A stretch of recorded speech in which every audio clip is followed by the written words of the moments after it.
자, 오늘은요, 행하고 기대하고 맡기라는 제목을 가지고 말씀 좀 나누면서 또 더위를 좀 잊고자 합니다.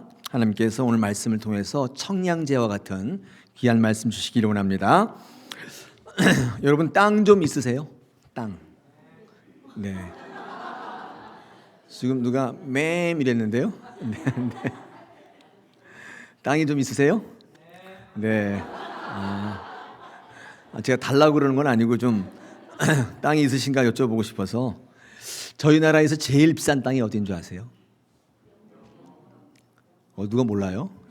구체적으로 뉴스를 보신 분들은 아마 아실 텐데 구체적으로.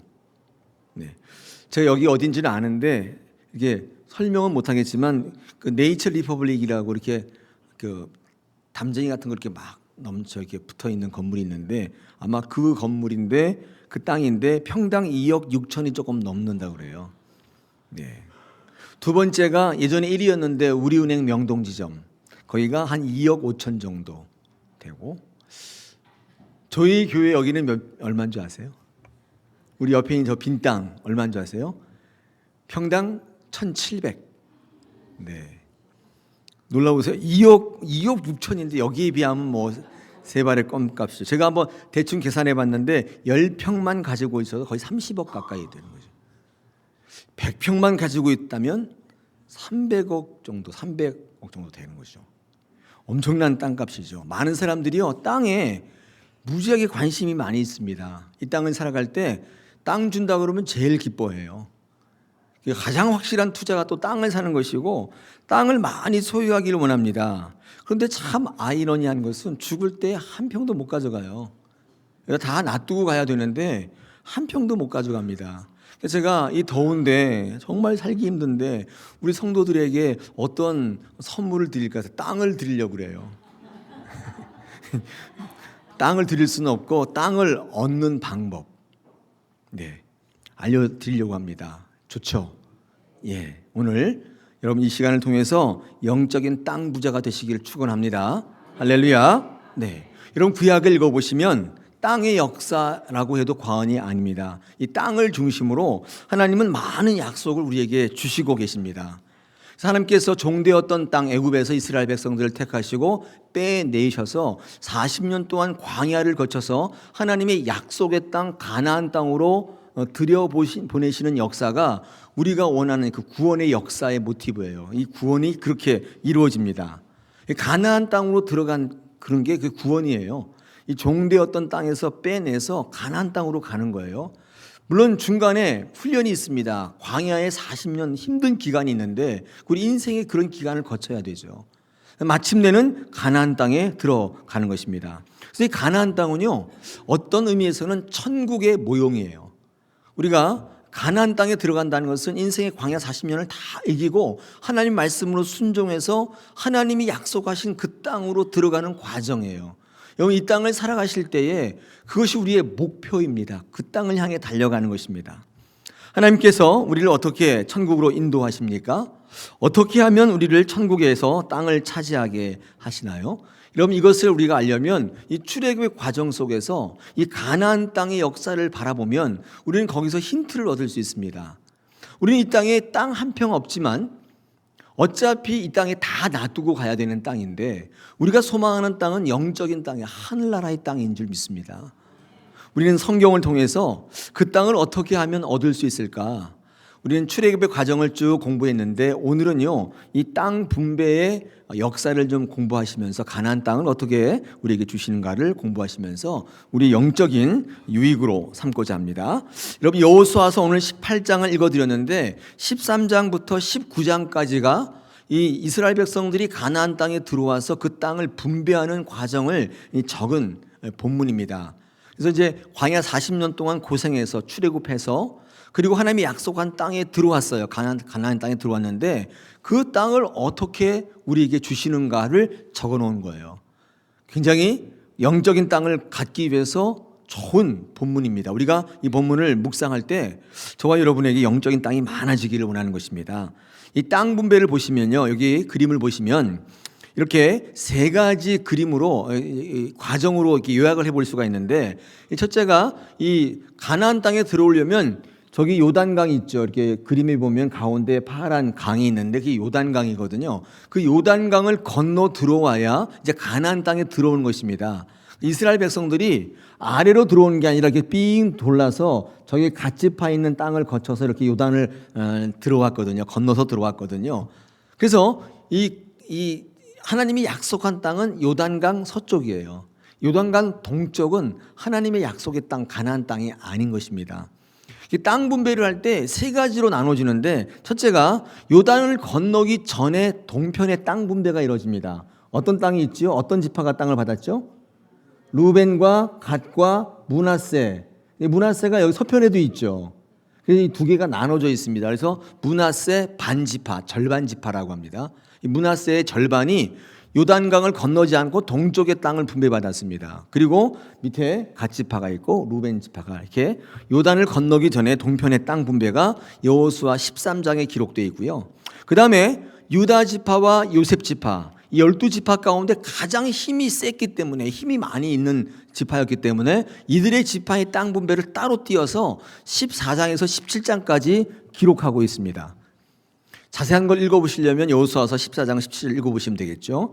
자, 오늘 우리가 다루고자 하는 것인데 그 나머지 요단 동편에 분배받은 사람들 그 지파와 요셉과 유다 지파를 뺀 나머지 7지파의 땅 분배가 18장과 19장에 기록되어 있습니다. 자, 이 세 가지를요 간단하게 좀 살펴보시고 마지막 오늘 세 번째 우리 7지파의 땅 분배 원리를 조금 같이 나누기를 원합니다. 자, 먼저 이 요단 동편의 땅 분배는요 13장에 기록되어 있는데 여기 보니까 루벤, 갓, 므낫세 지파라고 되어 있습니다. 제가 말씀드린 것처럼 요단강을 건너야 하나님의 땅이에요. 요단강 안 건너면 세상이에요. 우리 장례식 가면 어떤 찬양 부르죠? 요단강 건너가 만나리. 전 처음에 왜 요단강을 건너는지 몰랐어요. 왜 장례식 때 왜 요단강을 건너지? 그런 생각을 했었는데 오늘 말씀을 보다 보니까 요단강 건너지 않으면 아직 세상이에요. 요단강을 건너야 하나님의 나라죠. 그래서 장례식 할 때 요단강 건너가 만나리 며칠 후 주일날 장례 찬양을 부르니까 좀 그러거든요. 네, 요단강을 왜 건너가냐면 너무 다른 거예요. 요단강 동편과 요단강 서편은 완전히 다른 거예요. 여러분, 그런데 루벤과 갓지파, 므낫세 반지파가 요단강 건너기를 거부했어요. 이유가 뭔가를 살펴보면 오늘 읽지는 않았지만 민수기 30장 같은 데 보니까 이 요단강 동편에 목축할 땅이 너무 좋았다고 돼 있어요. 그래서 이 루벤과 갓지파, 므낫세 반지파가 양도 많고 목축이 많았는데 이거 끌고 이제 이렇게 가다 보니까 너무 좋은 땅을 만난 거예요. 그래서 그만 거기에 정착하기로 결정한 거예요. 참 안타깝지 않습니까? 우리가 신앙생활 할 때 천국 가기를 거부하시는 분이 있어요. 왜 그러냐면 돈이 너무 많아가지고. 너무 재산이 많아서 여기가 좋은 거예요. 이 세상이 좋다고 생각하셔서 요단강 건너기를 포기하셨어요. 근데 이 루벤과 갓과 므낫세 반지파는 그 옆에 있는 모압과 암몬 자손에 의해서 나중에 땅을 다 뺏깁니다. 아무것도 안 남고 터전을 잃게 되는 결과를 가져와요. 우리는 요단강 동편의 땅 분배 사건을 통해서 얻는 교훈이 있습니다. 저는 이렇게 제가 설교 노트에 썼는데 아무리 현실이 어려워도 아무리 이 땅이 좋아 보여도 현실보다는 하나님 약속 붙드셔야 돼요. 할렐루야. 건너야 돼요. 아무리 목축이 좋아도 아무리 내가 많은 재산이 갖고 있어도 요단강 건너지 않으면 천국 아니에요. 이 땅이 아무리 좋아도 이 땅에 아무리 필요와 요구가 넘쳐나도 우리는 다리 위에다가 집 지을 수는 없는 거예요. 우리는 천국을 바라보는 하나님의 백성인 줄 믿습니다. 할렐루야. 여러분, 특별히 저 루벤 지파 같은 경우는요 12지파 가운데 맨 넘버 원이에요. 장자 지파예요.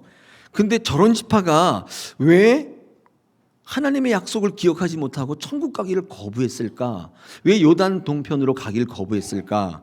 제가 고민을 해봤는데 여러분, 이 야곱의 12아들 가운데 장자 아닙니까? 근데 야곱의 아내가 4명 있었는데 2명 종은 빼고 이 라헬과 레아가 있었는데 2개 자매이지 않습니까? 근데 야곱이 정말 결혼하고 싶은 사람은 라헬이었어요. 근데 그 외삼촌 라반이 속여가지고 첫날 밤에 라헬을 안 들여보내고 레아를 들여보내서 그 언니 레아와 먼저 결혼했습니다. 원치 않는 결혼을 한 거예요. 그래서 레아의 소생들은 별로 사랑하지 않았어요. 라헬의 소생은 요셉과 베냐민인데 얘네 둘을 그렇게 사랑했어요, 야곱이. 그러다 보니까 레아의 소생이었던 루벤은 아버지 사랑을 못 받아가지고 늘 장자이지만 늘 소심했어요. 여러분, 사랑을 좀 충분히 주셔야 돼요. 사랑을 충분히 받아야 돼요. 사랑 안 받으면 어떻게 돼요? 소심해져요.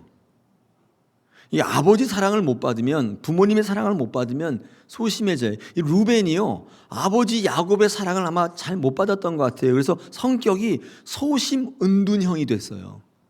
자꾸 피해 다녀요. 사람을 피해 다니고 형제들로부터 떨어져 있기를 원해요. 자꾸 사람들과 고립되려고 그래요. 저는 생각할 때 루벤이 아버지의 사랑을 받지 못해서 아마도 고립된 안주함을 선택한 계기가 되지 않았는가, 그런 생각을 해보게 됩니다. 루벤을 바라보면서 이런 결단이 있어요. 하나님 사랑 많이 받으셔야 돼요. 할렐루야. 하나님 사랑하셔야 될 줄 믿습니다. 하나님 사랑 못 받고 세상 속에 자꾸 있다 보면 천국의 가치가 자꾸 없어져요. 천국 가기를 갈망하게 되지 않아요. 사랑하는 여러분, 힘들어도 고립되지 마시길 축원합니다. 뻔뻔스럽게 약속의 대열에 동참하십시오. 뻔뻔해도 돼요. 그냥 이렇게 잘못해도 괜찮아요. 그냥 거기에 서 계셔야 돼요. 거기에 고립되면 우리는 천국을 바라보지 못하는 그런 결과를 초래하게 됩니다. 우리 교회에서는요, 여러분을 양이라고 하고 저를 목자라고 하거든요. 그런 말 들어보셨죠? 여러분, 양은요, 양떼를 떠나면 반드시 죽습니다. 양을 키워보신 분 계세요? 없죠. 네, 대관령에 사시지 않는다면 양을 키울 수가 없지만 양을 키워본 분들이 말하는데, 양은요 떼로 몰려다녀요. 이게 한 마리씩 절대로 안 있어요. 반드시 타겟이 돼요. 이리가 반드시 물어갑니다. 양은 떨어져서는 못 사는 존재입니다. 절대 혼자는 못 살아요. 이 목자의 음성을 듣고, 아까 우리 안영수 사모님이 양 소리를 내셨는데, 이 소리를 듣고 같이 몰려 나갑니다. 양은 혼자는 절대로 못 살아요. 고립되면 죽는 거예요. 여러분, 제가 동물의 왕국 보다가 사자도 사자떼에 벗어나면 죽는 걸 봤어요. 이 사자떼에서 권력 투쟁에서 제외된 이 숫사자가 혼자 돌아다니다가 이 사냥을 못 해가지고 정말 뼈만 앙상하게 남아서 죽는 걸 봤어요. 사자도 같은 무리에 없으면, 공동체에 없으면 죽게 되는 거예요. 성도 똑같습니다. 혼자서 절대로 신앙생활 못해. 요단강 못 건너요. 공동체 가운데 있지 않으면 죽게 되는 것입니다. 그러므로 슬럼프가 와도 교회 안에 계셔야 돼요. 할렐루야. 네. 제가 여러분을 교회에 붙잡아 놓으려고 하는 게 아니에요. 우리는 양 같은 존재이기 때문에 우리 같이 계셔야 돼요. 공동체라고 그래요. 교회를 결코 떠나지 마십시오. 그래야 승리하는 것입니다. 마태복음 19장에 보면 부자 청년의 비유가 있습니다. 이게 무슨 말이냐면, 부자이고 높은 관직에 있는 어떤 청년, 젊은 청년이 어느 날 저녁에 예수님을 찾아왔습니다. 구원을 받으려면, 영생을 얻으려면 어떻게 해야 되느냐고 물었어요. 이때 주님께서 그에게 일반론을 얘기해서 계명을 다 지키라. 이 청년이 너무 괜찮은 청년이었던 이유는 계명을 다 지켰대요. 대단하죠. 근데 주님께서 그 청년의 말하는 걸 보시고 그 중심을 보시니까 이 청년이 돈을 중히 여기고 이 자기의 출세, 이 직업을 굉장히 중요하게 여기는 그 마음의 중심을 아마 보셨던 것 같아요. 주님께서 그 청년에게 이렇게 요구하셨어요. 내 모든 것을 다 팔아서 남에게 나눠주고 너는 관직도 그만두고 나를 쫓으라. 어떻게 하면 영생을 얻을 수 있겠습니까? 묻는 그 청년에게 주님이 이렇게 말씀하시는 거예요. 다 팔아서 다 나눠주고 너는 나를 쫓으라. 너무 무리한 요구죠. 여러분, 이때 이 청년이 이 요구를 들은 다음에 그 뒤에 뭐라고 되어 있냐면 이렇게 되어 있어요. 19장 46절에 보니까 그가 근심하며 떠나니라. 근심하며 떠났대요. 그리고 성경 열어보면 어디에도 이 부자 청년은 안 나와요. 이제 사라졌어요. 제가 신대원 다닐 때 이 본문을 묵상하면서 굉장히 가슴 아팠던 적이 있어요. 살아계신 하나님과 영생을 토론했는데 그 돈 놓기가 어려워서, 그 직장 그만두기가 어려워서 하나님의 영생의 문턱에서 돌아섰던 그 청년, 2000년 교사 가운데 가장 불행한 청년이에요. 가장 불행한 청년. 여러분, 그 청년이 그렇게 놓기 힘들었던 직장, 돈 지금 어디 있어요? 아니, 그 청년은 지금 어디 있어요? 그 청년이요, 가장 치명적인 실수는 떠나는 거예요. 떠나는 거예요. 아무리 무리가 돼도, 아무리 부담이 돼도 예수님 안에 붙어 있어야 능력인데 떨어진 거예요. 계속 붙어 있었어야 되는데. 우리 요한복음 15장에 보니까 포도나무와 가지, 우리는 붙어 있는 게 능력이에요. 우리는 예수에 붙어 있을 때 생명이 올라오고 능력이 올라오는 거예요. 떨어지게 되면 그때부터는 아무것도 아니에요. 고목이에요, 고목. 할렐루야. 여러분, 떠나지 마십시오. 붙어 계셔야 돼요. 아무리 무리가 돼도, 아무리 부담이 돼도 그냥 민기적 되세요. 그냥 이렇게 그냥 대충 이렇게 하세요. 그런데 떠나진 마세요. 예수님께서 그 청년에게 야, 너 왜 안 팔고 왜 안 떠나냐? 한다고 얘기하세요. 그리고 계속 버티세요. 네, 그런 건 아멘 하시면 안 돼요. 무조건 붙어 계셔야 돼요. 떠나면, 근심하며 떠나면 아무것도 아닌 거예요. 가능성 제로.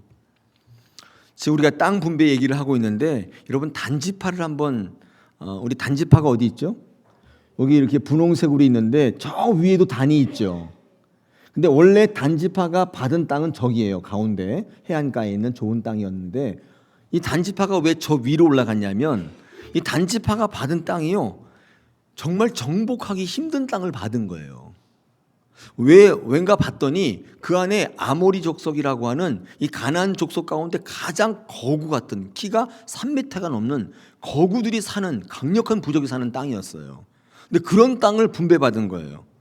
얼핏 보면 저주 같잖아요. 잘못 걸린 것 같잖아요. 그런데 한번 더 생각해 보면 하나님께서 단지파에게 저 땅을 주신 이유는 더 큰 축복을 주시기 위한 사실을 알 수 있어요. 생각해 보세요. 저 가나안 땅에 그 힘 있는 부족이 사는 땅이 후진 땅일까요? 명동 같은 땅일까요? 네. 두말하면 잔소리죠.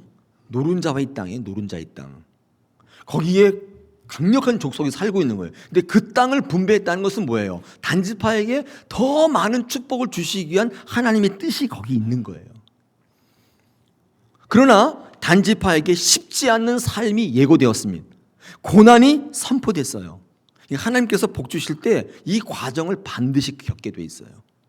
그냥 좋은 것을 포장해서 주시는 법이 별로 없고, 내가 정복해서 싸워서 이겨서 뺏는 거예요. 하나님께서 이 정복의 역사를 통해서 이 땅을 이 단지파에게 이렇게 주셨습니다. 근데 중요한 게 있습니다. 여러분 꼭 기억하셔야 될 게, 이 땅을 주셨다면 그냥 주시지 않아요. 순종하며 아멘하며 감당하기로 결단하면 감당할 능력도 주시는 줄 믿습니다. 할렐루야. 여러분 PPT를 한번 보십시오. 고린도전서 10장 13절입니다. 사도 바울이 인생을 살다 보니까 이 하나님의 복 주시는 원칙을 깨달은 거예요. 제가 읽어보겠습니다. 사람이 감당할 시험 받기는 너희가 당한 것이 없나니 오직 하나님은 미쁘사 너희가 감당하지 못할 시험 당함을 허락치 아니하시고 시험 당할 즈음에 또한 피할 길을 내사 너희로 능히 감당하게 하시느니라. 이게 무슨 말이에요? 하나님은 우리에게 감당할 시험 안 주신다는 거예요. 항상 이거 주실 때 뭘 줘요? 능히 감당하게 능력을 주시는 거예요. 그러므로 주님 주시는 어려움은 우리를 업그레이드 시키는 유일한 방법이에요. 고난을 이겨내고 정말 땅을 차지하는 유일한 방법은 부르심에 순종하는 삶을 사는 거예요. 여러분 보시기에 부담스럽고 여러분 보시기에 안 될 것 같지만 아멘! 할 수 있습니다. 아멘! 하면 하나님께서 능력을 같이 주시는 거예요. 하나님께서 우리에게 주시는 방법입니다. 여러분 단지파는 주신 자리를 떠나서 내 편할 대로 저 북쪽으로 올라가 가지고 어디 공짜로 먹을 수 있는 땅이 없나를 살펴보다가 어때요? 나중에는 우상의 본거지가 돼요. 살겠다고 나갔는데 우상의 본거지가 돼서 소멸되는 지파가 되고야 맙니다. 여러분 계시록 7장을 읽어보시면 구원받는 14만 4천 명을 거론할 때 단지파가 12지파에 빠져 있어요. 그 대신에 레위 지파가 들어가 있는 것을 우리는 읽어볼 수가 있습니다. 여러분 하나님께서 복을 주신다는 의미가 뭐냐면요, 더 많이 누리게 하시는 게 아니라 더 많이 헌신하게 하시는 거예요. 여러분 이게 하나님의 복인 줄 믿으시기 바랍니다. 하나님께서 왜 능력을 주셨나? 하나님께서 왜 우리에게 물질을 주시나? 하나님께서 왜 우리에게 건강을 주시나? 이유가 뭘까요? 능력을 많이 받았다면 하나님은 그만큼 요구하시는 거예요. 하나님의 복은 그렇게 나타나요. 받은 것으로 하나님의 나라를 위해 헌신하시는 게 복입니다. 하나님의 사람으로 하나님의 일에 동참할 수 있는 부르심을 받는 게 이게 복이에요. 그러므로 여러분 힘들어도 주신 자리를 지키십시오. 어려워도 떠나지 마십시오. 충성하시면 하나님께서 그것을 통해 귀하게 복을 주실 줄 믿습니다. 땅을 허락하실 줄 믿습니다. 자, 두 번째 다시 위의 지도 보니까 유다 지파와 그다음에 요셉 지파의 땅 분배가 있습니다. 여러분 유다 지파가 어디 있습니까? 우리 이 사해 옆에 유다 지파가 있죠. 그다음에 요셉 지파는요 에브라임과 므낫세로 나눠집니다. 특별히 이 요셉 지파와 유다 지파는 가장 강한 지파입니다. 힘이 많아요. 힘이 셉니다. 힘이 있었어요. 그런데 이 유다 지파와 요셉 지파는 상반된 삶을 살아요. 특별히 유다 지파를 먼저 살펴보면 유다 지파를 대표하는 성경적 인물이 누구냐면 갈렙입니다. 갈렙. 여러분 갈렙 아시죠? 이 갈렙이 여호수아와 함께 모세 이후에 후계자 대권 경쟁자였어요. 여호수아가 되느냐 갈렙이 되느냐. 그런데 여호수아가 됨으로 말미암아 갈렙은 이 대권 경쟁에서 밀려났지만 이 갈렙은 어떤 사람이었냐면 정말 이 헌신과 이 선봉에서는 이 힘 있는 사람이었습니다. 여러분 잘 아시는 이 산지를 내게 주소서라고 하는 여러분 이 갈렙의 이 선포의 말씀 여러분 기억하시죠? 이 산지를 내게 주소서. 이 헤브론 산지인데 그 헤브론 산지가 단지파가 있었던 저 난공불락의 아모리 족속들이 사는 저 지파, 저 땅 아무도 점령하지 않으려는 저 땅을 이 갈렙이 85세의 노익장 이 갈렙이 저 산지를 내게 주십시오. 내가 정복하겠습니다. 이렇게 나섰던 인물입니다. 하나님께서 유다 지파에게 힘을 주셨는데 그 힘을 가지고 선봉에 섰어요. 하나님의 일을 할 때 희생하며 헌신했어요. 선봉에 서는 사람이었어요. 이게 유다 지파예요. 그래서 진정한 리더의 삶을 삽니다. 유다 지파를 통해 예수님이 탄생해요. 유다 지파를 하나님께서 쓰셨어요. 힘을 주었더니 하나님의 일을 감당하는 선봉과 희생의 자리에 섰던 유다 지파와 달리 여러분 요셉 지파는요 그 힘을 가지고 자기 기득권 지키는데 급급한 인생을 살아갑니다. 여러분 이 요셉의 아들 둘이 있는데 형이 므낫세고 에브라임이 동생이거든요. 근데 얼마나 이 축복을 많이 받았습니까? 이 요셉 지파는요 요셉 지파라고 사실 안 하고 에브라임 지파, 므낫세 지파를 둘로 나누거든요. 그러니까 한 지파가 둘이 된 거예요. 그러니까 두 배의 축복을 받은 지파죠. 얼마나 힘을 많이 받고 얼마나 많은 복을 받았습니까? 그런데 여러분 므낫세, 여러분 지금 살펴보셨듯이 므낫세는 지금 요단강을 건너지 않았습니다. 이 반은 건넜지만 반은 건너지 않고 그냥 현재가 좋다고 눌러 앉은 그런 지파입니다.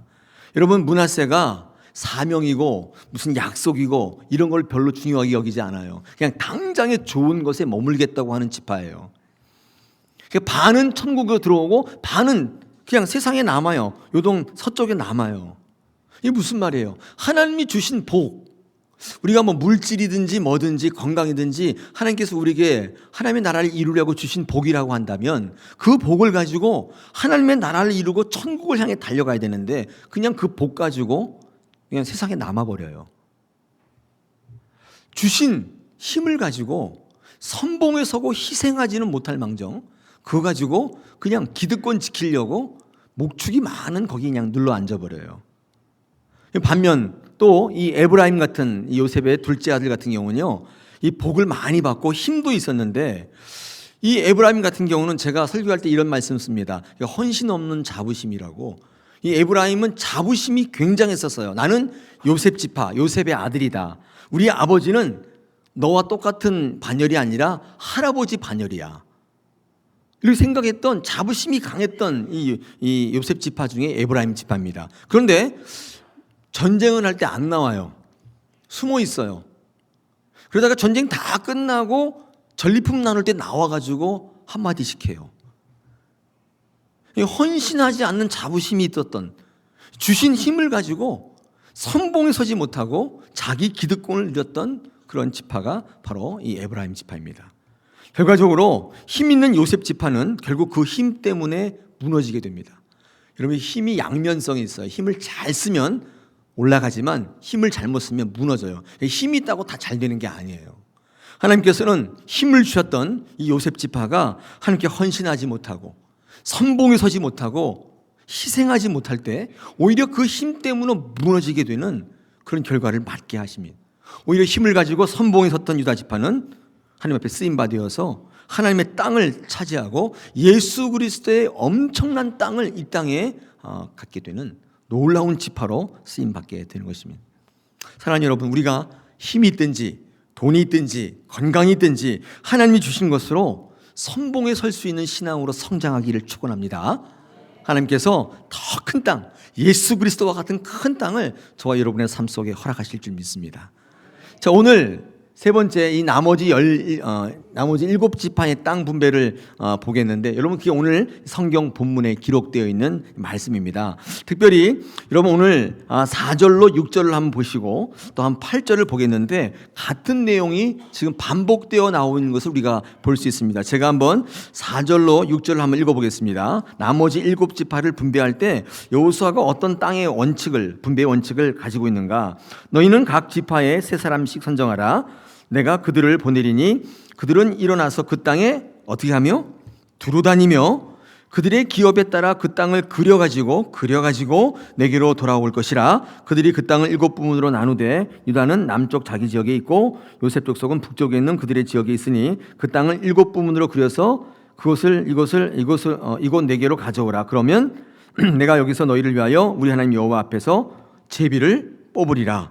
여러분, 이 4절 6절의 말씀이 8절에 요약돼서 똑같이 반복됩니다. 자, 8절 또 읽어보겠습니다. 그 사람들이 일어나 떠나니 여호수아가 그 땅을 그리러 가는 사람에게 명령하여 이르되 그 땅으로 두루 다니며 그것을 그려가지고 내게로 돌아오라. 내가 여기 실로의 여호와 앞에서 너희를 위하여 제비를 뽑으리라 하니. 그죠? 지금 같은 내용이 이 짧은 본문에 2번 반복되어 나옵니다. 우리 지난 시간에도 말씀드렸듯이 반복은 강조예요. 성경에서 자꾸 반복되어 나오면 이제 강조하는 것인데, 이 나머지 7지파의 땅을 얻게 하는 원칙이 몇 가지예요? 3가지입니다. 우리 마지막 그림을 한번 보겠습니다. 여기 땅을 밟으라. 그 땅을 두루 다녀야 돼요. 다니면 땅을 주겠다는 거예요. 2번째는요, 가서 그냥 밟지만 말고 그려오래요. 스케치북에다가 쫙 그려와. 명동 여기까지는 내 땅, 요건 네 땅, 다 그려오라는 것입니다. 여러분, 이 그린다는 뜻은 무슨 뜻이냐면 기대한다는 뜻입니다. 3번째로 제비를 뽑는데, 여러분 제비를 뽑으면 이게 무슨 말이냐면 이 나의 노력이 배제되는 거예요. 이 제비는 나와 관계없어요. 하나님이 전적으로 결정하시는 거예요. 우리는 순종하고 맡길 때에 땅을 얻게 되는 것입니다. 이 나머지 7지파에게 땅을 분배하는 원칙은 첫째, 행하라. 둘째, 기대하라. 셋째, 순종하고 맡기면 하나님께서 그 땅을 우리에게 주시겠다고 약속하신 거예요. 한번 순서대로 살펴보겠습니다. 첫째, 땅을 밟으라. 두루 다니라고 말씀하는데, 여러분 땅을 얻기를 원한다면 그 땅을 밟으셔야 돼요. 두루 다니셔야 돼요. 할렐루야. 여러분 땅 밟기라고 들어보셨어요? 땅 밟기. 그게 뭐예요? 땅을 밟고 다니지 지금 날아다닙니까? 그 말씀하시는 분이 있을 텐데, 이게 우리 교회에 오랫동안 써왔던 이제 말씀인데, 아마 교회 처음 오시는 분들은 잘 모를 수 있는데, 땅을 얻고 싶으면 그 땅을 밟으시면 된다는 뜻이에요. 우리 교회 옆에 공터 있죠. 저 땅을 얻고 싶으면 어떻게 해요? 그 땅을 밟으시면 돼요. 근데 제가 한번 밟으러 가봤더니 엄청나게 더럽더라고요. 오물이 너무 많고. 그 땅을 밟고 두루 다닐 때에 하나님께서 그 땅을 내게 주리라 말씀하신 거예요. 우리 전통적으로 옛날 우리 한국 교회가 어떤 땅을 갖고 싶을 때 땅 밟기를 하고 성도들이 땅을 밟는다는 많은 표현을 썼는데 그 표현이 어디서 왔나 봤더니 여기서 온 거예요. 땅을 밟고 다녔다는 거예요. 하나님께서 그 땅을 밟고 소원할 때 그 땅을 주시더라는 거예요. 하나님은요, 소원하는 사람에게 복 주시는 줄 압니다. 할렐루야. 여러분, 천국을 바라세요? 기대하세요? 소망하세요? 그분이 천국을 얻는 거예요. 천국? 그게 어디 있어? 주면 좋고 아니면 말고. 여러분, 그런 분에게 천국의 복이 임하느냐? 그렇지 않아요. 여러분, 그 땅을 밟으시면서 내 소망을 가지고 그 땅을 밟으셔야 돼요. 제가 영락교회 이전에 신촌교회 있지 않았습니까? 신촌교회 오창학 목사님, 여기 우리 교회 가서 여러 번 설교하셨죠. 그 오창학 목사님 간증을 제가 잠깐 소개하겠습니다. 그분도 영락교회 부목사님이셨어요. 그래서 서대문 은평교육을 오래 하셨는데 영락교회에서 서대문을 가려면 신촌을 거쳐가잖아요. 근데 갈 때 항상 그 신촌교회를 본 거예요. 이렇게 언덕배기에 붉은색 건물로 이렇게 높이 솟아있는 교회인데, 저 교회 가면 참 좋겠다 생각을 하셨대요. 그래서 이 말씀을 기억하고 항상 차를 그 옆에다 대고 아무리 바빠도 그 교회 안에 들어가서 그 뜰을 밟고 그 계단안을 밟고 본당에 이렇게 걸어 다니고, 사찰지사님 당연히 누구야 그러면 나가겠습니다로 나가고 거기를 밟고 다녔대요. 그리고 신방 끝나고 또 갈 때 어떻게 또 거기에 들려서 또 밟고 가고 그랬대요. 그러기를 12년을 하셨대요. 근데 실제로 신촌교회 홍정광 목사님, 원로 목사님이 돌아가시고 담임 목사님을 청빙하는데 그 교회가 좀 좋은 교회였는데 수많은 목사님들이 다 이렇게 지원하셨는데 가장 볼품없고 가장 키가 작고 가장 설교도 못하고 가장 돈도 없고 그 목사님 되신 거예요. 자기도 너무 놀라서 간증하셨어요. 자기가 이렇게 했노라고. 사랑하는 그 당시에 신촌교회 성도 여러분, 땅 밟으십시오. 다 주실 겁니다. 할렐루야. 네. 여러분, 현장에 있으셔야 돼요. 그 땅을 밟으실 필요가 있는 거예요. 얻고 싶은 게 있으십니까? 그 현장에 있으십시오. 그 땅을 밟으세요. 두루 다니면서 기도하세요. 하나님께서 그 소원을 들어주실 줄 믿습니다. 우리 예수님의 제자 가운데 이 도마 있잖아요. 도마는 참 불행하죠. 도마는 예수님께서 돌아가심을 바라보고 나름 스스로 판단했어요. 예수님 죽네? 그리고 떠났어요. 예수님의 약속을 기억하지 못하고 예수님께서 3일 만에 다시 살아나리라 말씀하셨는데 그 약속을 기억하지 못하고 그냥 보이는 것에 의존했던 사람이에요. 여러분, 보이는 것을 자꾸 보니까 낙심되져요. 보이는 것은 전부 낙심 덩어리예요. 여러분이 지금 보는 것은 보이는 게 아니에요. 보이지 않는 것이고 진짜 있는 것은 보이지 않아요. 고린도후서 4장 17절 18절에서 사도 바울이 이렇게 얘기합니다. 우리가 잠시 받는 환난에 경한 것이 지극히 크고 영원한 영광에 중한 것을 우리에게 이루게 함이니 우리가 주목하는 것은 보이는 것이 아니요 보이지 않는 것이니 보이는 것은 잠깐이고 보이지 않는 것은 영원함이라. 여러분, 보이는 것은요 잠깐이에요. 그래서 항상 낙심이에요. 이 도마는 보이는 것을 붙잡았기 때문에 낙심했습니다. 그 자리를 떠났어요. 예수님의 약속을 기억하지 못하고 떠났어요. 잠깐 화장실 간 게 아니에요. 예수님이 부활하여 나타날 때 도마는 그 현장에 없었어요. 이 현장에 없다 보니까 도마는 불신의 사람이 되지 않습니까? 나중에 부활한 예수님이 나타나서 다른 제자들이 도마한테 전화했어요. 전화가 없죠. 그때는 뭐죠? 연락했어요. 야, 도마야, 너 예수님 부활하셨어. 그때 도마가 황급히 와가지고 주님을 봐요. 확신하여 신뢰하는 게 아니라 확인하러 와요. 여러분, 현장이 없으면 확신하며 신뢰하는 신앙이 아니라 확인하는 신앙으로 전락해요. 그건 신앙이 아니에요. 신앙은 확인하는 거 아니에요. 신뢰하는 것입니다. 우리는 도마의 교훈을 우리의 교훈으로 삼았으면 좋겠습니다. 여러분, 그 땅을 밟는 신앙으로 나가십시오. 반드시 그 땅을 얻게 돼요. 게으른 은총주의자가 되지 마시고 나를 움직이게 만드세요. 움직여야 사는 거예요. 편한 방에 앉아있기를 구하지 마세요. 사역의 땅, 사명의 땅으로 밟으십시오. 단기 선교로 떠나십시오. 교회의 문턱이 마르고 닳도록 뻔질나게 드나드셔야 돼요. 예배하러 오시고 기도하러 오시고 교제하러 오세요. 하나님께서 그것을 통해 내가 움직일 때에 하나님 비전을 이루어 주실 줄로 믿습니다. 할렐루야. 우리 같은 7지파에게 하나님께서 땅을 주시는 두 번째 비결이 그리워라. 여러분, 이제 기대하라는 뜻입니다. 여러분, 이 내가 얻을 땅을 그리워라고 말씀하셨는데, 여러분, 그린다고 누가 줍니까? 명동 가서 다 그려왔어요. 그려왔는데 그럼 하나님 주시나요? 여러분, 이 그려온다는 말은요, 기대한다는 뜻입니다. 여러분, 기대는요, 믿음의 또 다른 이름이에요. 믿음이 어떻게 실제로 내가 얻는 것으로 구체화되는가? 기대할 때입니다. 기대할 때 주시는 거예요. 우리 그 여리고 성이 무너지는 과정을 우리 성경을 통해서 묵상했는데, 우리 이스라엘 백성들이 가나안에 딱 들어와서 처음에 막닥들인 성이 여리고 성입니다. 철옹성이에요. 얼마나 크고 견고한지 이 땅을 들어갈 때, 가나안 땅에 들어갈 때 여리고 성 무너뜨리지 않으면 못 들어가는데, 그 여리고 성 앞에서 하나님께서 이 여리고 성을 무너뜨리는 방법으로 뭘 말씀하셨냐면 하루에 한 바퀴씩 돌라 그랬어요. 여리고 성이 있으면 하루에 한 바퀴 도는 거예요. 그리고 쉬다가 그 다음에 또 한 바퀴 돌고 쉬고, 이렇게 일주일 동안 돌다가 일주일째 되는 날에 몇 바퀴 돌아? 7바퀴 돌고 소리를 와 지르면 성이 무너진다 말씀한 거예요.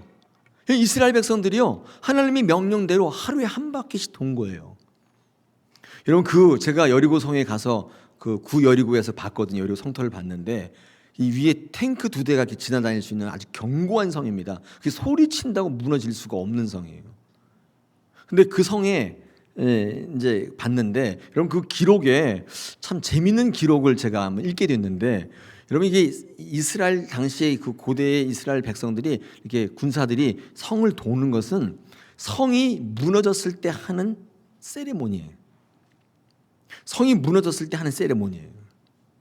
제가 그 글을 읽는데 그런 생각이 듭니다. 하나님께서 이 성을 무너뜨리게 하신 원동력은 뭐냐면, 이스라엘 백성들이 싸우지 않았지만 하나님이 계시고 내가 이미 무너질 줄로 믿고 나갈 때 하나님께서 그것을 무너뜨리셨는데, 내가 그것을 무너지라고 믿는 행위가 뭐로 나타난 거예요? 세레모니를 미리 한 거예요. 할렐루야. 샴페인을 먼저 터뜨린 거예요. 우리는 샴페인을 먼저 터뜨리지 말라고 그러잖아요. 근데 믿음 안에서는 먼저 터뜨리는 게 중요해요. 기대하는 거예요. 하나님이 이루실 줄 믿는 거예요.